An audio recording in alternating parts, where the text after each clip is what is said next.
Today we got the reveal for Black Ops 7, but with that we also got some information about Black Ops 7 zombies, and we might have a good idea of what to expect from it. And there's a lot of things to break down in this video, so if at any point you want to jump to any specific section, whether it's gameplay, maps, or whatever, feel free to use those to jump around. But with that said, I know you guys are loving everything you're seeing with this Black Ops 7 reveal, so show me by dropping a like, subscribe, bell, share, and if you really want to be cool, join the channel. But with that said, let's talk about Black Ops 7 zombies. So the best place to start off with is the gameplay features and just everything we know about that. And the first thing I want to talk about is actually a good thing. There will not be tax print in the game, not only in zombies, but the game as a whole. Glad to see that terrible feature, glad to see it gone. Now, on the other hand, we do have returning features from Black Ops 6, and let's talk about the interesting ones first. The first one is that weapon rarity is going to be back in this game. I mean, you can upgrade your gun from green rarity all the way to gold rarity. And this probably also confirms that we're going to have salvage in the game again, and if salvage is in the game again, this probably also means we're going to have the armory and also the crafting table, which comes with everything with that. And it's also confirmed that we're going to have the armor system from Black Ops 6 again, and from what the people who have seen this, they say it works exactly like Black Ops 6, and this probably means it's just manual plating, which is a thing on its own. And because armor is back, this probably also means that damage scaling is back too, which is probably the inherent problem that people really don't like. Like, people think it's just the armor system, but more it's just damage scaling system that they have in the game, and this probably confirms that that's also going to be in the game. And my thoughts on these two things returning is that my worry is that it's just going to feel like Black Ops 6, which is to be expected because they're releasing back-to-back games. Like, you can't change too much, but at the same time, I think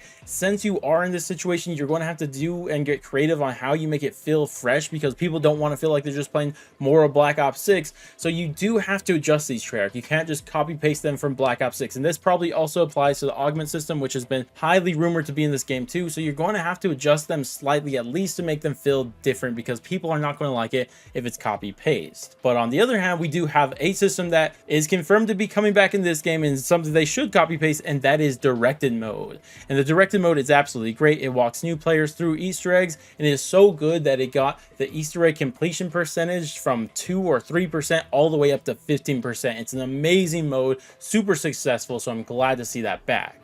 Another thing is that the mastery camo will be in this game, no surprise there. My only critique is that do not do it how you did in Black Ops 6. Those dumb challenges at the end, the 10 elite enemies, 30 special enemies, don't do that again. Make them fun and cool challenges, not that. Like, do something better. But for the final thing I want to talk about here is actually going to be carry forward, because you'll actually be able to carry forward a couple things from Black Ops 6 into Black Ops 7.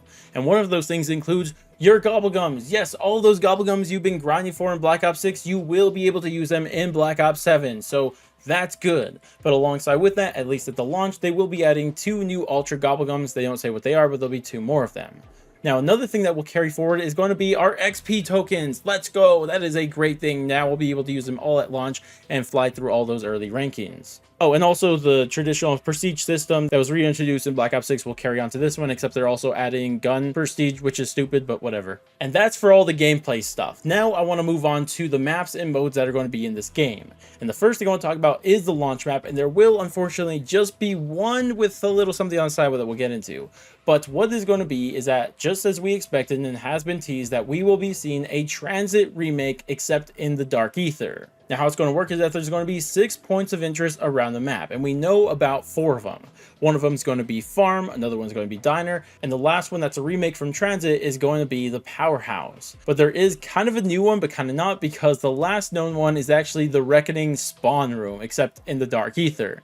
And this is actually continuing directly where we were left off at in Reckoning, because apparently our characters were teleported into the Dark Ether, and they're just starting off there and just going to keep going from there. So keep that in mind. Now, one thing I will say is that spawn room is not going to be exactly how we saw it in Reckoning, because there's going to be a whole outside area you could go into. So I'm kind of curious how much expanded these points of interest are going to be compared to the original Transit. I hope they're going to be bigger, but we'll have to wait and see.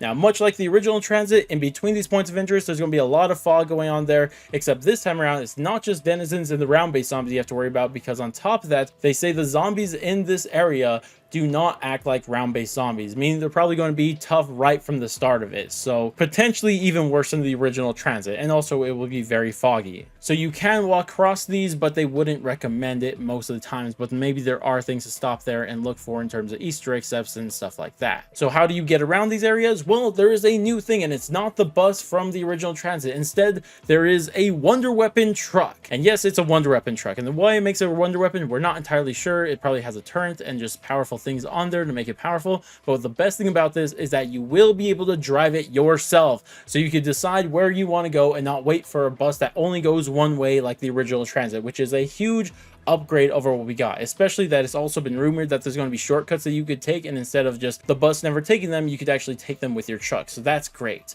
Now another thing is that you won't actually have to only use the truck to traverse the map. There's going to be other ways that they tease, but they didn't clarify what exactly they are. But that's everything we know about our launch map. But it's not only that, because along the launch map we are going to see the return of survival maps for the first time since Black Ops 2. And much like Black Ops 2, there's not going to be any Easter eggs or anything like that on these. And they're probably going to be, at least at launch, based off a couple of the points of interest from this new remake of Transit. And in fact, at launch, there will only be one survival map, and that's going to be based on Farm. Now, the difference from Black Ops 2 is that every single map will have all you need to survive as long as you want, meaning that they're not going to limit what's on these survival maps. Like in Bus Depot, there's only the mystery box, no pack punch or perks on it. Unlike that, every single map will have pack punch, perks, and everything you need to get to as high round as you want. So that's a little bit of a change.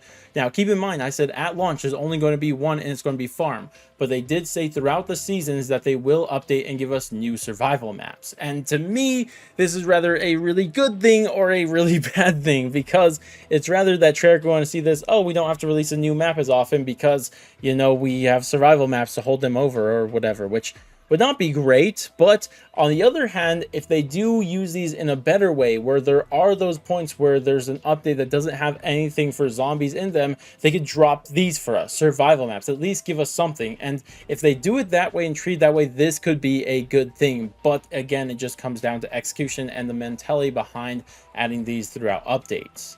Also, they did say that maybe the first few survival maps will be based off the remade Transit, but as the new DLCs come out, much like the original Black Ops 2, they'll have survival maps based off those DLC maps also. But of course, this brings us to our final new or returning mode that's going to be in Black Ops 7 Zombies, and this is Dead Ops Arcade with Dead Ops Arcade 4.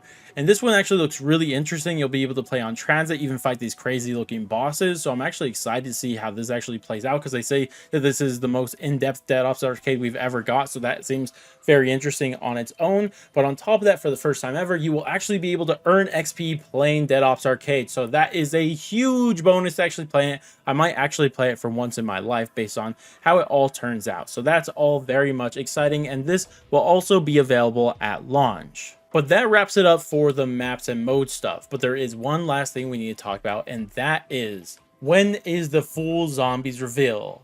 And what Kevin Drew told us is that it's going to be within the next couple weeks. And this pretty much means it's going to be in early September. So relatively soon. And what I find very interesting about this is that Zombies is going to be revealed before multiplayer for the first time ever. Because multiplayer is getting revealed in late September and Zombies is getting revealed in early September. So I don't know if that's a good or bad thing or doesn't mean anything at all, but it is interesting to see nonetheless. And as soon as we get an official date, I will let you guys know, so make sure you're subscribed for that. But regardless though, that's going to wrap it up for this video. I was going to include the storyline stuff in this video too, and trust me, there's a lot of storyline stuff that they talked about today, but that's a video on its own. So if you guys are interested in that, make sure you have the bell on to know exactly when that video goes out. But regardless though, that's going to wrap it for me. Thank you guys all so much for watching, and I'll catch you guys in the next one.